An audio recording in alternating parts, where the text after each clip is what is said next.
Magandang araw mga kaibigan. Bigyan natin ng reaction, opinion, itong official statement ni BP Inday Sara tungkol sa panibagong impeachment case na isasampa na naman sa kanya. Okay. Statement, sabi niya dito, December 8, 2025. The latest pronouncement by some members of the House of Representatives on a new impeachment complaint is not surprising. Its timing reveals a pattern that has become all too familiar. Not long ago, Senator Chis Escudero, Representative Toby Chanco, and several House members revealed that back in February 2024, signatures for my impeachment were being courted in exchange for budget allocations. Their statements have unmasked the truth that the impeachment complaint against me was never really driven by principle but by price. May bayad ba? Despite such revelations, no inquiry or investigation was conducted to hold anyone accountable for the billions of pesos that were squandered on political warfare when they should have been used to serve the Filipino people. Now, this constitutional mechanism is being dangled once again as a bargaining chip right before the 2026 national budget is passed. To those who continue to exploit the impeachment process, stop hiding behind the language of good governance. I have always stood ready to answer any allegation grounded in fact and truth. But I cannot remain silent while the impeachment process is being twisted into a budget-driven racket. Filipinos deserve better. Sukran.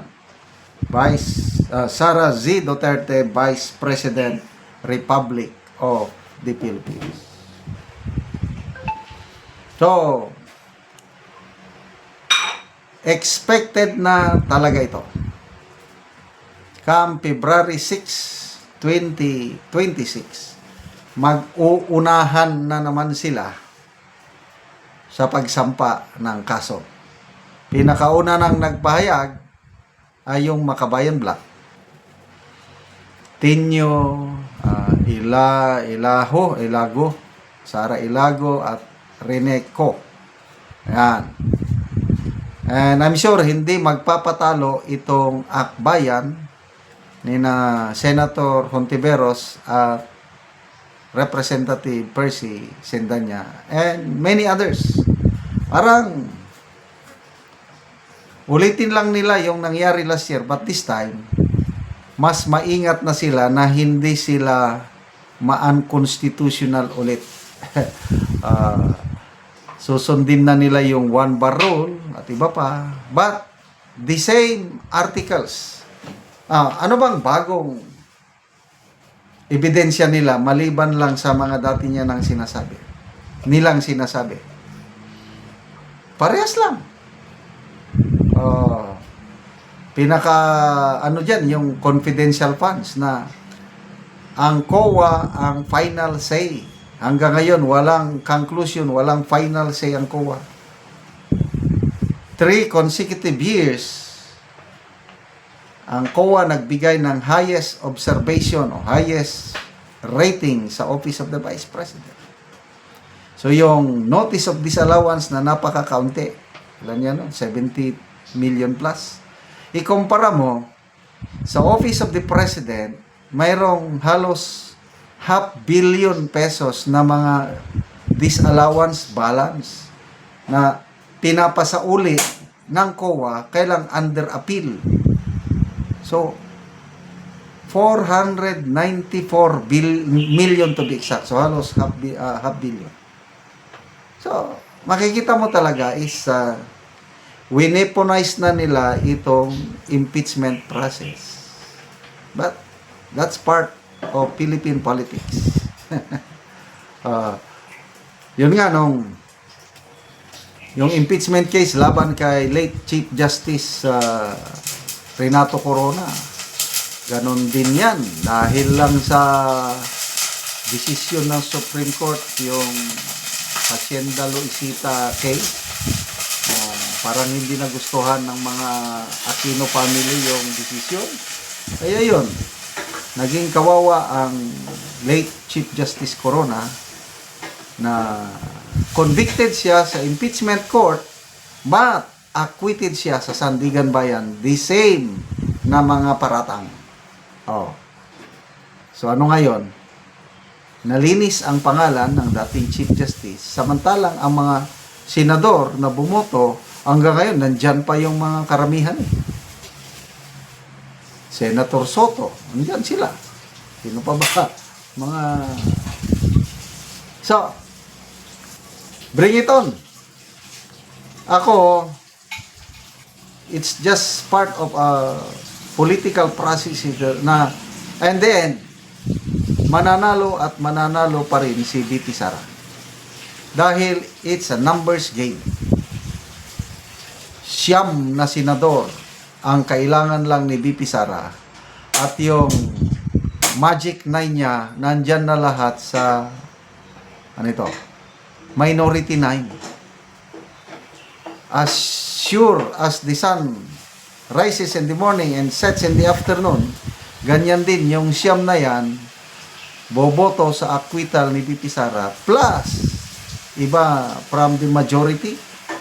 Nandyan yung magkapatid na Villar, nandyan si Senator Subire, nandyan si Senator Pia Cayetano, baka si Senator Ligarda. 5. So ito? It's an exercise of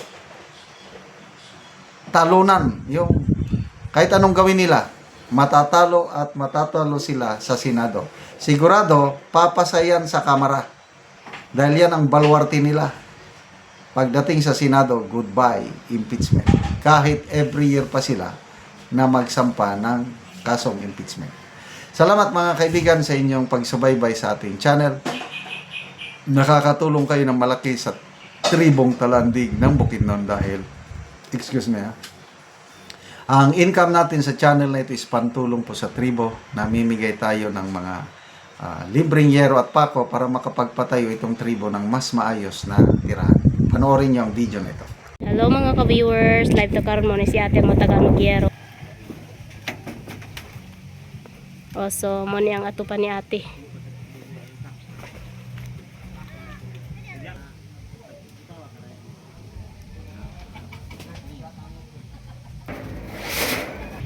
Ginoon man ko. Dami kap. Bubusang bay.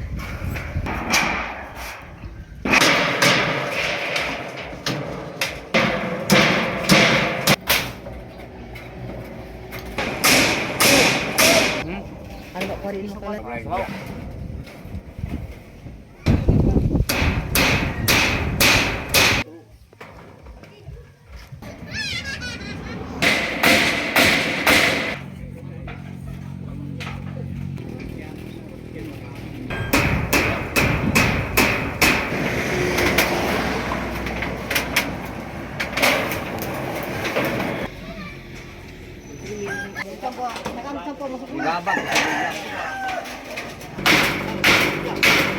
Ano anay gansang tanipet sa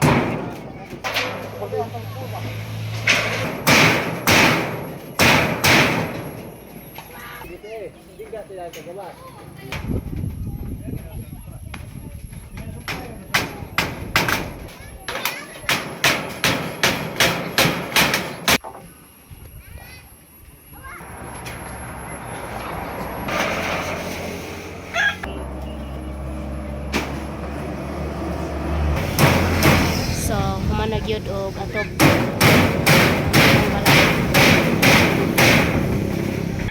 og karon natin sa imong masulti nga nahumana og atop ang inyong balay. Tao sin ta nakapakay dagay duha abo dai ta balay dai ita. Oh. Ano limang ka? So pila na imong edad ite? 39 naman gud. 39. So, na kay anak? Balay. Na kay anak. Naa. So sa pila ka so walo. So aya pagid mo nakaatop sa inyong balay sa inyong abuhan lugar ni ninyo. Abuhan na. So mo lang abuhan nila ate ilang gihimo. So dako kayong pasalamat. Sige te, salamat po.